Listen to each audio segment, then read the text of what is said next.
It is said that the Moran Empire's century-long dominance over the continent lies in those protecting the nation, the sacred beasts. These creatures are to be raised by heirs to the throne and see their caretakers as parents. When it comes time for said beasts to transform into humans, it will be very attached to its so-called parents. We see a young girl saying she can smell her parents' scent. The girl rushes through the hall noting how busy her mama is due to being a princess. This young creature wishes she could play with her mama every day. Many say her mama's a bad woman, like some sort of terrifying witch or monster, but this young girl, she thinks those titles are cool. She finally sees her mommy in a crowd of people. Her name is Martini, and she is the strongest woman in the world. She stares at her mom, noting how pretty she is, as Martini finally notices her daughter. The pair then share a big hug. She asks her mom to start their daily routine together. A countdown to 3 is started as the pair then make faces at one another. They continue to mess around as people from the table watch. The daughter asks her mom if she has decided who will be the father. Her mom asks if her child is asking about the men at the table. She tells her child that those are all dangerous monsters and that none of them make good dad material. She then carries her daughter away, saying all mom needs. She tells her child that she just wants to protect her for now because she had lost this kid in her past life. We see the pair in a dark room together. The mother holds her sacred beast tightly as it has been wounded heavily. A man calls to Princess Martini and tells the princess she killed her sacred beast in the hatching process. This is Mayfield, the crown prince. He continues to say sacred beasts are the empire's guardian gods and that her crime is horrible. The princess says her beast is not dead yet and that she will save it. The beast's paw then touches her hair. As the princess then stares down, it then tells its mommy how much it hurts. Tears roll down the princess's cheek as the prince leans over, saying the royal court has already diagnosed that this sacred beast won't survive the day. He tells the princess to just confess already and accept her punishment. He then yells, saying His Majesty has made a decree that the princess has been stripped of her noble status, and to give 100 lashes before getting exiled to the nation's border. The punishment is carried out as the princess laments about how she was a total failure in her previous life. She was considered a calamity woman and the godslayer. After being banished to the desolate frontier, her brother would take the throne. In this battle for succession, her brother and her were both to raise sacred beasts. His beast was born successfully and gave him the right to inherit. The brother who was always against her had finally won, yet she decides to never accept defeat. Not gonna lie, he's kinda hot. Sorry. She's as well too. Anyways, she began searching for a way to save her child and take the throne which should be rightfully hers. She escaped during the exile procession and was hunted down by her brother's men looking to assassinate her. She just kept on running and looking for a way until it finally appeared. She found a legendary prophet. The prophet mentions how she was the first to find her in 1,000 years. She calls to the prophet and asks them to bring her child back to life. The prophet mentions how the princess's courage and determination is deserving of help, but asks if the princess is willing to pay the price. Would she be awkward with giving up this life to start over, and will she self-delete to make the exchange for a better future? The princess asks for a reason to trust the prophet, to which the prophet calls her Slee and then says this is all it can offer in this lifetime while presenting a strange object. It then asks if the princess is willing to step into the next life. The princess thanks the prophet and pulls out her blade. She then asks for the prophet to take her to the victorious future. The setting changes back to the palace. Our female lead's eyes open and she sits up in bed, noting how there are no wounds, weight loss, or even a haircut. She lets out a devious smirk as she has truly been reborn. She then has an evil laugh as she is back to exact vengeance on her past enemies. She then notices a necklace on her neck. It was the one designed to commemorate when she signed a contract with the sacred beast. This means her child has already come to her. We then see a large egg placed inside the room. The princess mentions how all that matters is that her child is alive. She then starts to get nervous about the prophecy and how she might have messed up, before putting the egg down to relax. She then wonders about the protection method that the prophet had promised for the child. It is at that moment that the prophet's customized training manual has arrived. The princess wonders what this is. Before the screen then says it is the prophet's will, and that it will assist her in raising the sacred beast. It tells her that the sacred beast and its guardian share one heart, and that the sacred beast is linked to the nation's prosperity. The princess says to get to the point as she knows all this already. It then says to help the beast grow. A nation's pillar should offer the guardian a loyalty kiss. By transferring energy through the guardian, a sacred beast can gain immunity to poison once fully energized. It is also to note that a pillar to the nation is also important for the country's prosperity, and that a loyalty kiss must be given with genuine loyalty and be placed anywhere on the guardian's body. The princess recalls once reading a book in her past life about sacred beasts and how there was a secret method to speeding up the sacred beast's growth. This must be the very method. Yet it won't be easy to get a kiss from the pillars due to how her reputation here is so terrible. Since she was a kid, she has fought her brothers over succession many times and come to blows. She is also notorious to the police society, and her arrogant personality has also drawn a lot of criticism from the nobility. There's no way a talented person would ever pledge loyalty to a princess like that. She starts to sulk as she notes how she'll have to change for the sake of the kid. She wishes to be a mother who can help the beast grow up healthy, a mother that a child could be proud of. She hopes the baby will come out with a smile when it is born, daydreaming out the creature calling her mommy while in her hands. The door then opens to the room. A maid named Louise and a guard named Linny appear telling the princess good morning, and they are here to help. Louise tells the princes to review the schedule for today. The princess then coldly tells the pair to come closer to their alarm. She internally notes how this is the fear she often induces, and then smiles asking them to give her a kiss on the cheek. The pair still look stunned. The pair then follow the command made by the princess.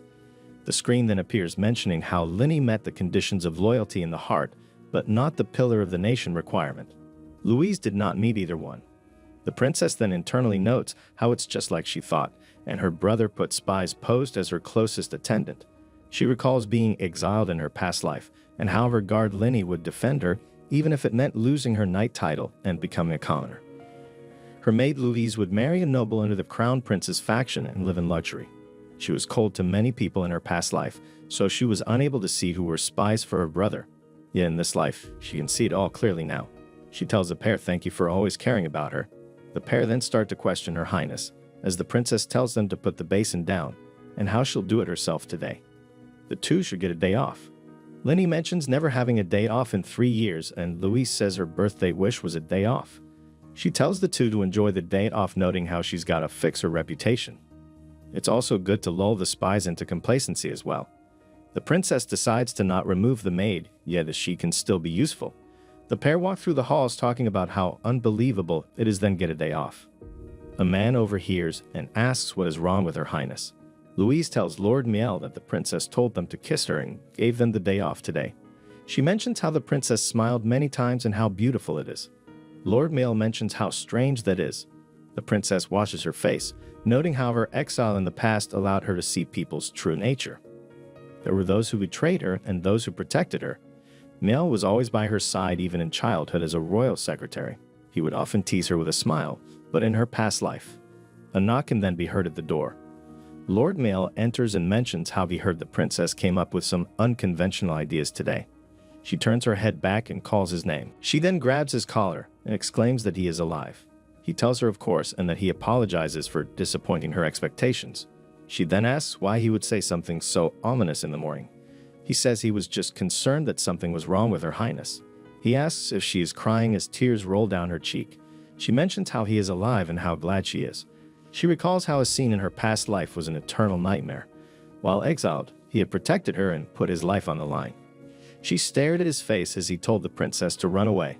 Mael mentions how this is the first time in all his years serving her highness that he's seen her cry. He asks her what's really wrong. She remains silent for a moment, before then saying that she had a nightmare last night where someone bad happened to him. Yet it seems he is alive now, and will probably be able to work for her till he is 100 years old. Mael then says she truly is a wicked princess having him work till 100. She continues that if he tries to quit, then she'll just drag him back. She then decides it's a good time to do the test on him as well. He's able to perfectly manage her schedule and even brew 10 types of black tea. She tells him to come and kiss her on the cheek, while wondering if he classifies as a pillar of the nation. Mael then mentions how she is teasing him again, but she then says she'll cut his salary this month in half if he refuses. He is silent before then mentioning how she's always been this willful. He then gives her the kiss, mentioning how he's always been this helpless against her. The screen then mentions how he does have loyalty in the heart, but that he is not a pillar of the nation. The princess thinks about how that was expected, yet she still feels a bit disappointed by this.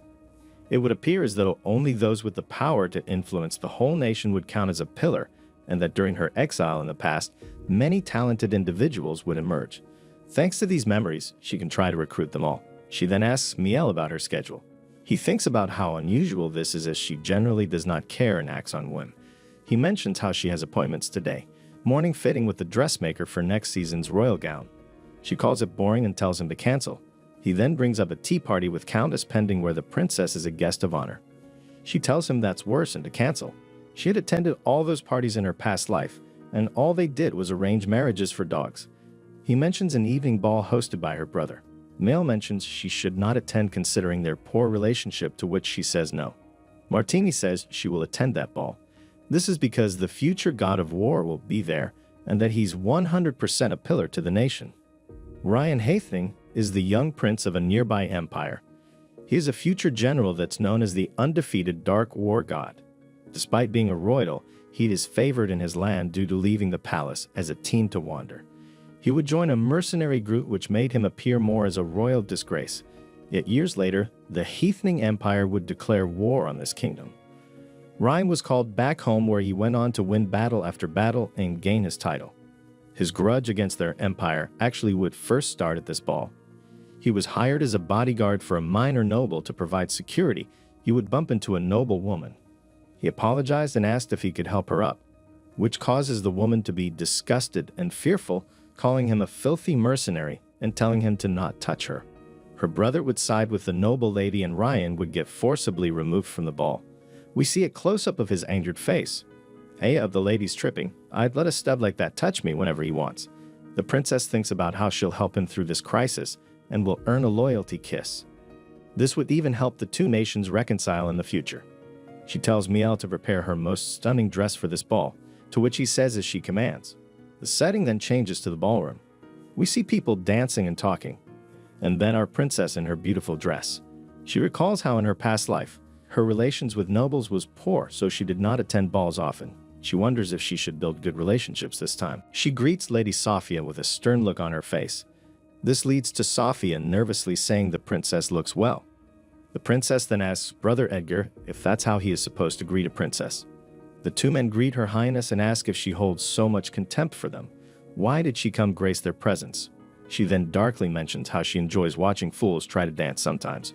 She then internally notes how she spoke her mind on accident again. The man gets angered and someone mentions how a storm of blood always follows wherever she appears. It is her brother who mentions only his dear sister would truly be like this. He stands right before her. He then tells Edgar that the music has begun, so he should do dance now. The man thanks His Highness for the invitation. He then leaves the two siblings together. She stares at her brother with contempt. He brushes her hair and mentions how she hates the occasions where he's most present. So why did she come to his ball? She tells him she just wants to dance. He looks at her and questions that. He then mentions how all these people fear her and despise her, and how no one would want to dance with her. He tells his sister to stop embarrassing the royalty, and how she is a princess without a dance partner at her own ball. This would be such a big scandal. He tells her to humble herself and beg, and he might grant her one dance. She tells him this will not be necessary. We then hear someone yelling at a mercenary to not touch them. Our princess smiles as she mentions how she has found a dance partner. To the nobles, mercenaries are seen as nothing but dogs, with no loyalty, land, or servants involved. They will give you money and you sell them your fighting capabilities. One could work for one side today and then be found working for the other side the next day. A dog that will get driven around for as long as you pay them well. Why would a noble be nice to a dog anyways? In this case, a noblewoman with high status and well known in social circles. She yells at the man asking who brought someone this dirty to the party, and mentions his stench. The employer decided to throw all responsibility on Ryan due to the woman's status. He scolds the mercenary saying he won't believe that rubbish. Ryan mentions how the man employed him for protection at the dance, to which the employer says it's all Ryan's fault and to not dare blame him. Guards appear telling Ryan to kneel and beg the layman for forgiveness or to get out. Ryan says he has apologized, to which the guard scoffs and tells him that a connor's apology is worthless. Nobody knew Ryan's true identity. If he were to act rashly, it could trigger a dispute between the nations. So he would keep quiet this time, and then only when the two nations did go to war would this cruel past resurface. The noble lady mentions how the air is so much fresher without the mercenary's scent and how scary that guy was. The employer tells her that she showed so much courage standing up to him and how this will turn into a legendary moment. She yells saying they could not let him spoil this elegant event. Sohn then yells to release the man, and how he is their dance partner. Ryan turns his gaze towards the voice. Princess Martini says that she chooses this man, and that he's hers. She asks who dares to take away the person chosen by the princess. The noble lady tries to protest, saying that the man knocked her down. The princess says she can compensate the woman with 2 new dresses, and asks if she is injured. The princess mentions how the lady was screaming so much yet doesn't look very injured. The lady asks if the princess really wishes to dance with a lowly mercenary and mentions how she is royalty and how dancing with a man like that could ruin the royal family's reputation. Martini then asks if the mercenary has heard. She tells him she's known as the crazy princess and asks if he has the courage to dance with her. He seems taken aback by all this. He then steps away from the guard's grasp. He tells her that in his hometown, strong women are like the most aggressive war horses. Only the bravest of warriors would be worthy of a challenge like that.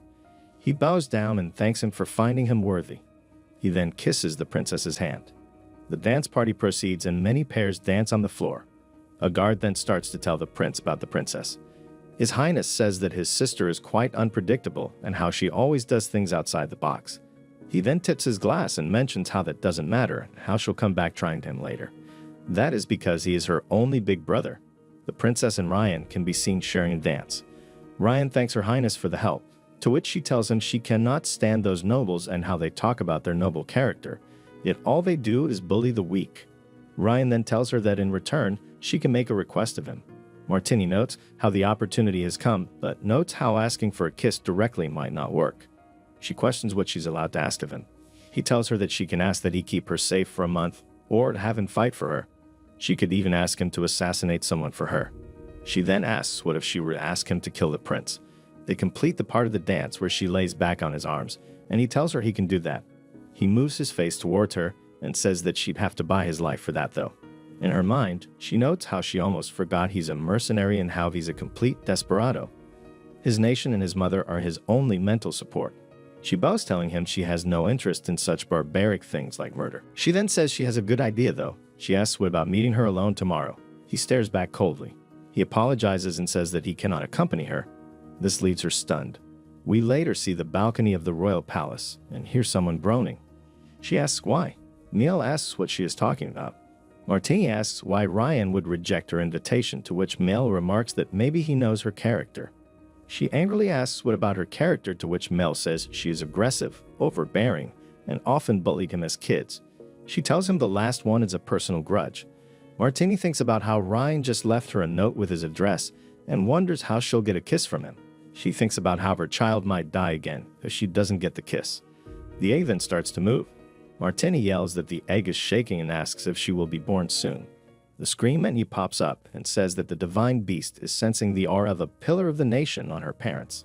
It is now hungry. The divine beast sensed the aura of the pillar of the nation on her parent. The divine beast is hungry.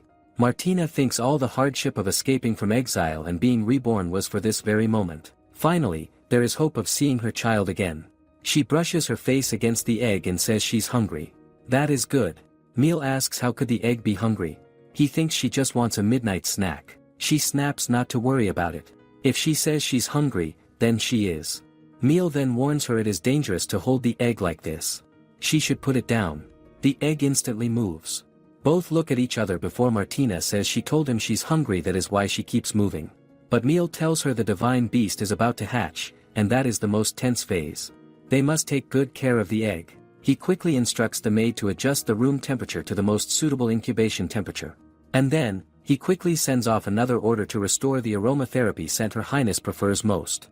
And finally, some soft, soothing music follows. Martina smiles at Meal, saying he's like a mother now. He counters as everyone says he is the lackey of the villainess. Shouldn't he protect everything his master cherishes? In her past life, the child was already gravely ill when she was hatched. She lived for less than a day and even the strongest mage couldn't save her. She took her last breath in her arms. In this life, she won't let this happen. Now that it has been confirmed that the mercenary Ryan is a pillar of the nation, she must obtain his kiss of loyalty. Martina then decides to go gather some information. Meal requests her to come back soon, the divine beast needs her presence. After she leaves, he thinks about how she just said he's like a mother and his ears instantly turn red. At the very least, she could have said he is like a father. The next day, Martina is at Sequoia Hotel. She is looking for a tall mercenary with blue eyes, but the man says he is not in now. He went to Perot Park, she knows which one. The Cemetery of Nobles. The man casually remarks going to a cemetery on such a snowy day, he must be insane. Martina thinks no wonder Ryan rejected her invitation yesterday. Today is his mother's death anniversary. Ryan's father was the Sinan Empire's emperor. And his mother was a noble lady of the Moran Empire. The two nations had always been at odds, but his mother fell in love with the emperor, whom she met by chance while traveling. Despite the objections of her family, she eloped with him and gave birth. Ryan's mother was ridiculed by the Sinan social circles. She left her hometown and her husband's nation didn't accept her. She eventually died of depression, buried in the cemetery of her hometown, according to her will. When Ryan was a missionary, he often came to the Moran Empire to visit his mother. He wanted to take away her belongings from her youth, but her family didn't want to see him. As he stands in the cemetery, someone calls out to him. He turns around to find Martina, who greets him casually with a slight smile, remarking that he still hasn't left. She steps closer and says she has a gift for him. He takes the box from her hands and asks why she's here. She replies he will understand when he opens it. When he lifts the lid, his eyes go wide. Inside are his mother's belongings. Before he can speak, she gently adds not to worry, she hasn't told anyone his identity. She just heard that he came to the noble cemetery, and considering he has the iconic blue eyes of the Vitas family, she found out his identity after doing some research. He asks her how did she get this. They have been hiding everything that belonged to his mother because she ran away. She admits she used some of her villainous privileges. He states whatever her goal is, he thanks her. She brought him his mother's belongings, which are priceless to him, but he doesn't know how he can repay her for this. In the Sinan Empire, he's the least favored prince.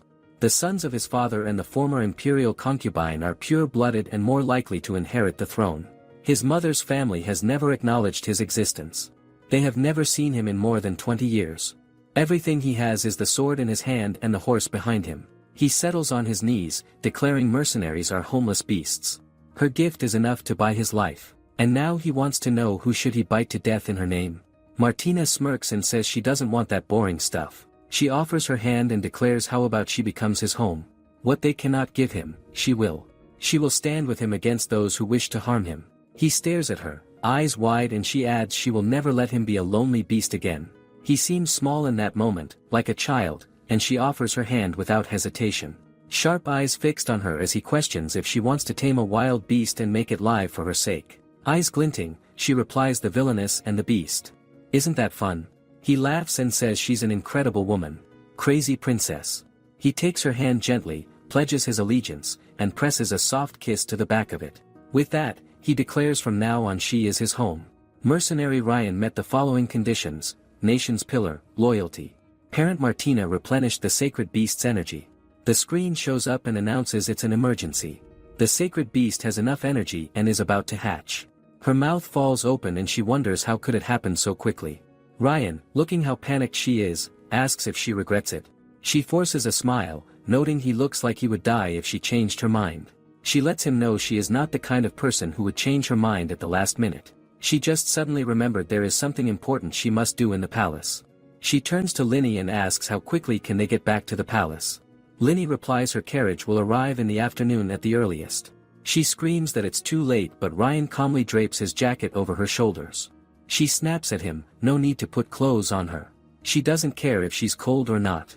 Unbothered, he lifts her and sets her firmly on the horse, stating matter-of-factly that riding through strong wind is no joke. He adds that his horse is fast and can get her there before noon, but the ride will be cold and bumpy. Would she mind that? She looks him straight in the eye and declares that it doesn't matter, not even if her hands and feet freeze off. He smirks. Soon, they arrive at the Moran Imperial Palace. She thanks him for his help and says she will contact him after taking care of her child. The words barely leave her lips before he grabs her arm and pulls her back. She has a child. He asks, stunned. She smirks and answers plainly, yes, she has a child, then turns to leave. He stands frozen, reeling at the thought, she has a child with someone else. Who is he? He will kill him. But then he forces himself to stop, eyes shut as reason creeps back in. She will get angry. She will hate him. No, he has to be patient. In the princess's quarters, the first crack appears in the egg, and Meal circles it in a panic. He says the first person the sacred beast sees when she's born must be Her Highness, the princess.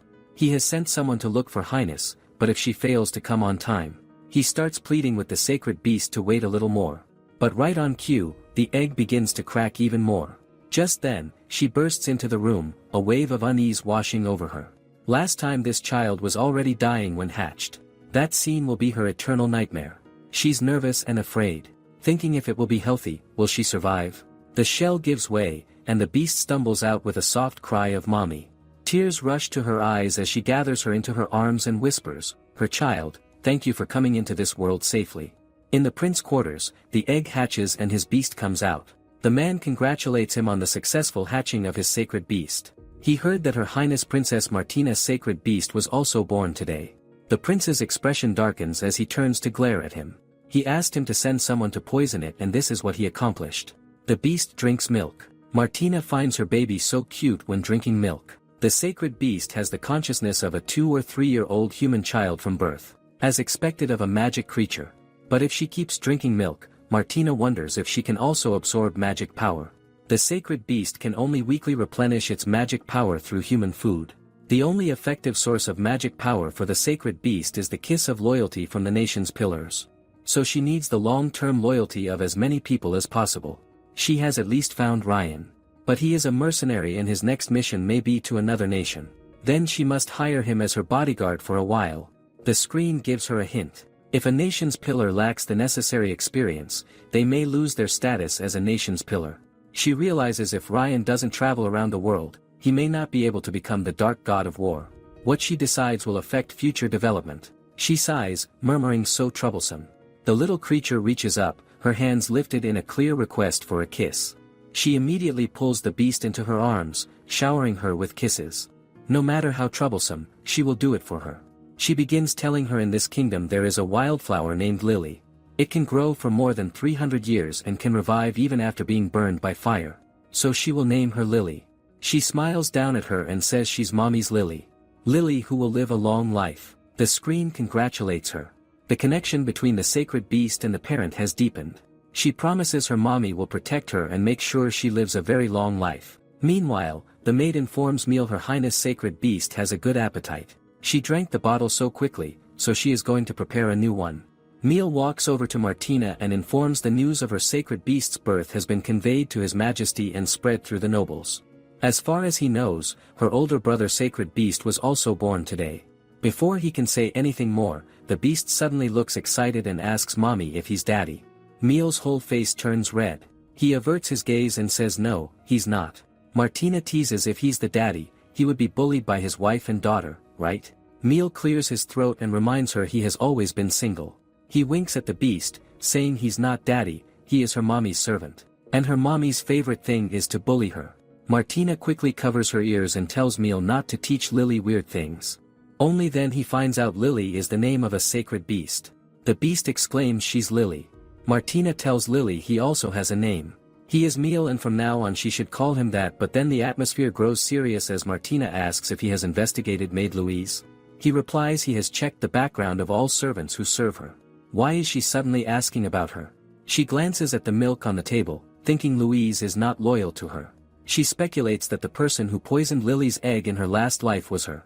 In this life, she protected the egg carefully so she didn't get the chance to poison it. She must have been bribed by her older brother, but since she was able to pass the investigation when she first became a maid, Martina wonders why did she suddenly change her mind later to support her older brother. Something must have happened to her. She instructs Meal to go and find out what has been happening with her recently. For now she will personally manage Lily's food and water. Meal suggests if she suspects she's problematic, she can simply fire her. But she points out, if she fires her without a reason, her reputation will get worse.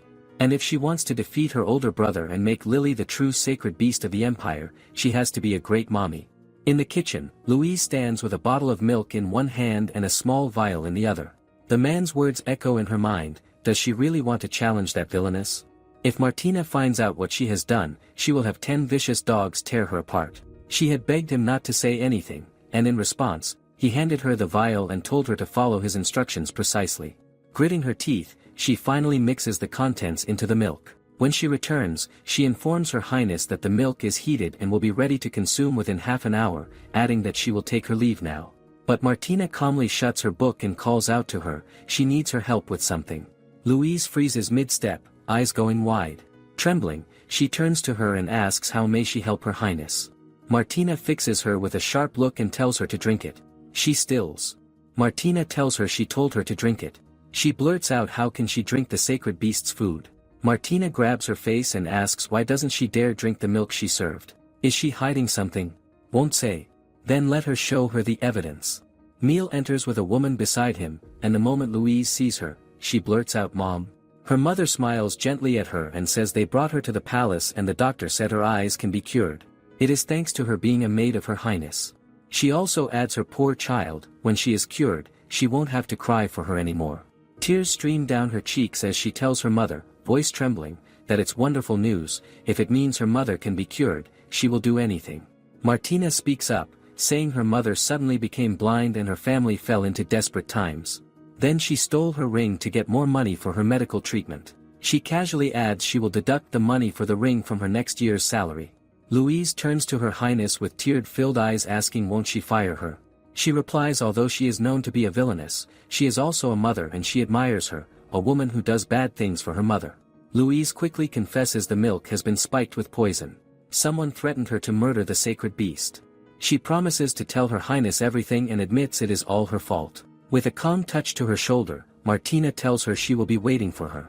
Now she can go take a walk with her mother. She is sure they haven't seen each other a long time. After they leave, Emil admits he is surprised that she didn't punish her directly. Instead, she asked her to look after her mother. It is not something she would do. Martina asks if he is implying she is a vengeful and disrespectful princess. He blurts out she heard him wrong. He didn't say that. But she points at his eyes, that is what his wicked eyes are saying. With a wink, she declares she will do more things that will surprise him. He just needs to wait and see. He watches her departing figure, thinking she's the same person, but why is there such a big change in her character? If it were the past princess, she would never give others the chance to betray her. If anyone dared to offend her, she would trample them under her feet. She made countless enemies because of her personality. She is called a villainess and a witch in social circus and among the public. Although there is cuteness in her, it's cuteness that only he knows. He wonders what caused that drastic change. And if being the mother of a sacred beast had such a big impact, he finds himself thinking if something happened that he doesn't know about. The news that two sacred beasts were hatched at the same time caused an uproar in the Moran Empire. The empire's sacred beast has a unique breeding method. When the last emperor's life comes to an end, the sacred beast will lay an egg. The egg will be given to the heir if it's the legitimate heir. The sacred beast will hatch successfully. Any heir who failed to hatch their sacred beast was found to be one of non-royal blood and a student of magic, therefore failure to hatch your sacred beast is punishable by a felony. Martina and Mayfield's father, the current emperor, has been gravely ill for 2 years. His sacred beast laid 2 eggs. This means both of the emperor's children are legitimate heirs. This was the first time this happened in history. Because of this, the noble council decided the person who hatched their sacred beast first would inherit the throne. But they hatched at the same time. As he offers his hand to help her down from the carriage, Emil asks if she is nervous. She admits this is her first time formally attending the noble council. There are many people who don't like her and want to remove her from the royal family. None of them would have thought the notorious princess would hatch her sacred beast. And that they might blame Lily for this. Emil points out this is also the first time he sees her so depressed. In his heart she's like a charging carriage. She will smash any problem she comes across. She smiles and teases she's not even a human in his eyes. He grins and says her smile is enough to bring courage. She should just walk in with a smile and all the hardships will melt away. At the noble council of the Moran Empire, the officials announce how the eldest prince of the Moran Empire, Mayfield Moran, has successfully hatched a sacred beast and how the imperial princess of the Moran Empire, Martina Moran, has also hatched a sacred beast. According to the imperial tradition, the heir who hatches her sacred beast shall inherit the throne. Yet never before in history have 2 heirs hatched beasts simultaneously. The Chief Justice Matthew states now how the heir shall be chosen shall be decided by the nobles alongside His Majesty. His Majesty says he never imagined this farce would drag on for so long. Have neither of his children proven themselves more worthy of the throne than the other? Mayfield remarks. Perhaps his sister should withdraw on her own. Just days ago, At a banquet, she rebuked a noble to defend a lowly mercenary. Such insolence from a princess is a disgrace to the royal family. Lily snaps at him, warning him not to dare speak ill of his mother. His beast hisses sharply at her in response, but before the tension can rise further, Martina intervenes, pulling out a milk bottle. Before he slanders her, perhaps he would care to explain this. Mayfield fails to understand why would she bring such a ridiculous baby bottle here. She states her servant was bribed to poison her sacred beast using this bottle laced with magical potion powder. What's amusing is she had the potion analyzed and the recipe used to craft it exists only among the mages under his command. She declares a prince who plots to harm the Empire's sacred beast is unfit to inherit the crown. Doesn't he agree? The sight sends a ripple of whispers through the gathered nobles. With a single raised hand, the king commands silence. He turns to his son and asks if he has anything to say in his defense. Mayfield replies as it happens, his mage awaits just outside and orders the guards to summon him at once. Martina thinks in her previous life he used magic to murder Lily, in this life could this be the chance to bring him down? Then the prince's mage arrives. Mayfield tells him his sister claims someone sought to poison her sacred beast. And that the potion's formula belongs solely to him. The evidence is overwhelming. What does he have to say? The mage confesses indeed, he is the one who crafted the potion but he acted alone. His Majesty the prince knew nothing of it. And for harming a sacred beast, he is beyond forgiveness. He shall pay with his life to prove his highness' innocence. Then, without warning, he summons a burst of flame and sets himself on fire, leaving everyone frozen in shock. Mayfield smirks and turns to his sister, saying he has avenged her. Is she satisfied now? She thinks he sacrificed a precious mage for his sake, leaving no witnesses. She snaps they cannot prove anything based solely on the mage's word.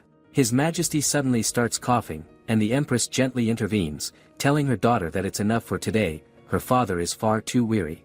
She says the matter can be concluded for now. But before she leaves, the Empress turns to her daughter and says she does not believe her brother would deliberately harm her, and that the issue of succession will be addressed in next month's council.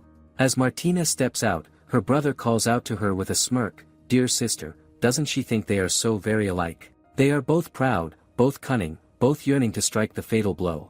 He dramatically pops his eyes wide with his fingers, adding, "They even share the same cold, bloodless eyes." She meets his gaze with an evil smirk and says if he dislikes them, he is free to gouge his eyes out. He points out their father is frail, their mother wields no real power and 70% of the noble houses need his command. The Night Order serves him. The mages have bound themselves to him in contract. He is but one step away from becoming the apex of this nation. He whispers close to her ear all that remains is to set her eyes into his crown like gemstones. Perhaps he will even fashion her little bunny into a pair of gloves. She shoves him back, venom lacing her words. He has always loved stealing what was hers, but this time he will be the one to lose. He smirks, unfazed, and replies smoothly, "Oh yes, dearest." He has been waiting to hear her screams of surrender. Back in the carriage, she thinks about how that madman Mayfield always reminds her of her past life. In that life, Lily was poisoned by him, and she was exiled to die. Losing to him was a fate worse than death. She endured unimaginable hardship to earn the second chance to save Lily's life, so this time she is determined not to let history repeat itself. She spins toward Meal, only to catch the two of them with the silliest expressions, and it sends her into a fit of laughter. She asks what in the world are the two up to. Lily says Meal told her if they act funny, Mama might smile and stop being sad. The tears catch Lily off guard as Martina begins to cry, and she instinctively asks what's wrong. Martina admits she was actually afraid that she couldn't protect her. But she is not afraid now. Her heart was filled with courage when she saw her smile. She kisses Lily on the head and lets her know there's nothing she cannot do as long as she's with her. Lily promises her she will always be with her. Lily wipes her tears, telling her not to cry. She's Mommy's handkerchief. Meal watches them with a smile, promising to show her that she has the power to protect the ones she holds dear. 10 years earlier. They sit at opposite ends of the long table, quietly eating. Meal slowly approaches with a pudding. Martina lifts her eyes to him and softly says so pretty. He stops in his tracks and asks what did she just say. She states his eyes are very pretty, like the grass in the gardens. Mayfield laughs and says she actually used such a vulgar metaphor. It looks like her tutor is a fool who also doesn't have enough manners. Meal, hesitant, lowers his head and thanks her for the praise. Martina simply tells him to ignore that mad dog, making Mayfield narrow his eyes, the muscle in his jaw twitching. Later, when Meal enters his room to offer water, Mayfield lets the glass slip through his fingers on purpose, watching it smash into shards across the floor. He asks Meal if he knows how many servants can be bought with that cup he broke. Meal blurts out it wasn't him but his highness. Mayfield only gazes at him with his empty eyes and orders his men to break his arms and legs. They barge into the room and beat him while he watches it with a smirk, his eyes now glinting. When they are done with him, his fingers are twisted. Martina steps into the room, eyes narrowed into a glare, and orders the men to release him. Mayfield rises with a smirk, calling her his cute Martina and claiming he deserved to have his cup broken. She snaps back that he has 100 more, enough for him to drink water until he dies. When he scoffs and asks if she's really rebelling for a servant as lowly as grass, she retorts that even if he is grass, he's grass she has acknowledged. Turning to Meal, she offers her hand and asks if he wishes to become her servant. If he does, she will protect him. Meal takes her hand without hesitation. As he follows her to her room, she grumbles that one day she will cut Mayfield into pieces and throw them down the toilet. When Meal quietly thanks her for saving him, she replies curtly that she simply doesn't like his brother, and the physician will fix his hands so he can use them again soon. He says he wants to repay her, but she scoffs, asking what he, a servant, could possibly offer. He should just do whatever she tells him. Still, he promises he will one day, he will wear glasses, and the eyes she once called beautiful will only be seen by her highness. She freezes for a moment, stunned, then turns away and tells him to do whatever he wants. Regardless, she will be ordering him around from now on. Meal gives his word to gladly obey her commands. Back in the present, Meal asks her what does she plan to do next. His highness has great power and many magicians have signed contracts with him. But according to his investigation, most magicians who signed contracts with him were mid-level. If she can sign a contract with a high-level magician, it will greatly increase her reputation. She thinks that too. She must find a strong magician to be her assistant. Otherwise, Mayfield might use magic to hurt Lily. But she doesn't plan to look for someone who is a high-level magician currently. She will look for someone who will be a legendary-level magician in the future. A few days later, while looking around for Lily, Martina calls out that she'll be heading out today, so Lily should play with Meal. Just then, the closet door swings open and Lily jumps out with a grin, announcing she's here and wants to play hide and seek together. Martina smiles and replies she would love to play with her too, but she has something important to do. She promises to bring back some toys for her, while Meal gently lifts Lily into his arms. Martina then turns to Meal and says she's going to visit the mage today. She then leaves while he watches her go, quietly wishing her all the best. Lily, observing him for a moment, suddenly calls out to him. He asks what is it. She questions if he really wants to go with Mama. Caught off guard, he asks why she's asking that. Lily replies because every time Mama leaves, he always stares at her. He manages a sad smile before answering, being able to give her everything is already enough happiness for him. He doesn't have the right to ask for more. He then changes the topic asking what does she want to play today. How about they draw together? She exclaims she loves drawing. Martina waits outside the inn. But her man returns alone and informs her the innkeeper says that Mercenary isn't here. Which is strange, yesterday she clearly sent someone to deliver a letter asking him to go to the Mage Tower with her today. Eventually, she sets off by herself, but Ryan's sudden disappearance is suspicious. She was thinking of asking him to give her another oath of loyalty so that Lily could grow a bit more. She wonders if he only acted on impulse that night and regrets helping this evil woman now. But she has already submitted a visitation request to the Mage Tower. She will just have to find Ryan afterwards. The future legendary mage, Phoenix is just an ordinary student at the Mage Tower right now. He comes from a commoner background and wasn't known for anything during his student years. Years later, Phoenix wrote in his memoir today was the day he was framed by other students and expelled from the Mage Tower. At the Mage Tower, Phoenix's teacher snaps at him, waving the assignment in his face and demanding if this is truly what he submitted. The task had been to freeze a fire element with ice, but what had he frozen? A fly. The teacher scoffs, calling him trash and asking if someone like him really believes he deserves a place at the Mage Tower. Phoenix tries to defend himself, insisting he did submit a proper fire element and that someone must have switched his work. But the teacher cuts him off, saying is he suggesting that one of his noble classmates would stoop so low as to tamper with a commoner's assignment? One of the students chimes in with a laugh, saying even the parchment he uses for assignments is trash they threw away. Why would nobles steal his things? The other noble student adds he has to dig through trash to finish assignments and works in the kitchen just to afford his uniform. What use does someone like him have learning magic? Does he think learning the same things as nobles means he can stand on the same starting line as them? The teacher declares the Mage Tower won't tolerate a student like him. He warned him before. One more mistake and he is expelled. From today onwards, he is no longer a student of the Mage Tower. His eyes fill with tears and he says fine through gritted teeth. Even if he doesn't study at the Mage Tower, he will continue learning magic. He will create magic that none of them have ever seen before. The teacher scoffs, calling him delusional and telling him to pack his things. This was the peak of magical excellence, and someone like him had no place here. Just then, a knock sounds at the door. Another instructor steps in, leans close, and whispers something. The teacher calls out to Phoenix, saying a distinguished guest has made a special request to the Mage Tower. On the way, he informs him that the guest wishes to become his sponsor, and she is someone of extremely noble status, so he must be careful not to say anything disrespectful. Phoenix pauses in disbelief when he finally sees her. The woman standing before him offers a graceful greeting, declaring, she is Imperial Princess Martina Molan. The teacher introduces Phoenix to Her Highness, though not without a pointed remark. He states that while this is the student she requested, there are many others in the Mage Tower far more deserving of support than him. He has violated the Mage Tower's rule 3 times already and he's stolen a noble student's belongings. If she supports him, it might affect her reputation. Phoenix smirks and sarcastically says yeah, he stole young Master Armin's homework, but it was only 23 marks. He doesn't know what use stealing it was. The teacher sneers at him not to spout nonsense. He has no right to mock a noble. Martina thinks on this day in his past life, he was expelled from the Mage Tower. He returned to his village and resumed his life as a commoner there. He didn't have convenient magic materials or professors to guide him, but he never gave up on magic. He practiced using whatever he could find in the fields and magic never abandoned him. Phoenix created many new spells, shocking the entire Mage Tower. The Mage Tower regretted it and invited him back. Although he could still practice magic in the village, he suffered greatly. If she can keep Phoenix in the Mage Tower under her patronage, he will become a genius even faster for sure. Martina asks the teachers if she could have a moment alone with him. He smiles and agrees, though not before casting a sharp glare at Phoenix and muttering for him to mind his manners.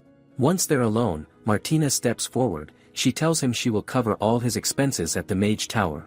No matter what difficulties he faces, he can come to her. She doesn't care what others think, she only wants to ask one thing. Would he be willing to let her be his sponsor? Phoenix drops his gaze. Then, without a word, he begins to unbutton his shirt. Martina quickly looks away, asking if he thinks she wants that kind of relationship with her student, and tells him to put his clothes back on. But he explains that he just wants to show her what the last sponsor did to him. When she turns to look, her eyes widen at the sight of the scars covering his body. She asks if that person hurt him. He claims the man was a lord who hated magic, he only wanted a mage servant. Most mages are nobles so he couldn't exploit them. However, he was just an ordinary mage student. He said he would sponsor him in exchange for his service, but every time he used magic, he would torture him cruelly. He takes her hand and presses it to his chest, asking if she would ever do the same to him. Martina realizes he cannot get himself to trust her, but he also wants her help. He's like a stray cat that has been through a lot. He wants to get closer to people but he's scared too. In that case, she'll just have to lure him in with a toy mouse. She knows no matter what he says, he won't believe her. Then how about this, every time he completes a goal, she will sponsor him for a year. The first goal is to create a portable small magic power source. He questions how did she know what he was researching. He admits he doesn't have enough magic materials and so he was forced to stop his research. She says this winter has been terribly cold. Many people in his village froze to death. She was thinking the same thing, as a princess of the empire, she just wants her people to have a warm winter too. Phoenix asks if she wants him to continue the research for her, then quickly follows with a question: will she provide him with the magical materials he'll need? He adds that the other students often steal his things. Could he move to a single dorm? But even as he speaks, guilt tugs at him, it feels like he's asking for too much. Martina, however, meets his concerns with effortless confidence, reminding him that she's the most infamous villainess in the country, there's nothing she cannot do. With a small smile, Phoenix remarks that he's also the most hated student in the professor's eyes, so she should let him remain close to her. He steps forward, taking her hand as he recalls how kissing someone's hand is a gesture of loyalty, though more befitting a knight. Looking somewhat shy, he asks if he can do the same to her. She blinks, surprised. He really is just like a kitten. When she gives a nod, he presses a soft kiss to the back of her hand, making her wonder if she has already secured his loyalty. And that concludes the video today. Make sure to leave a like and subscribe. Leave a comment if you want another part.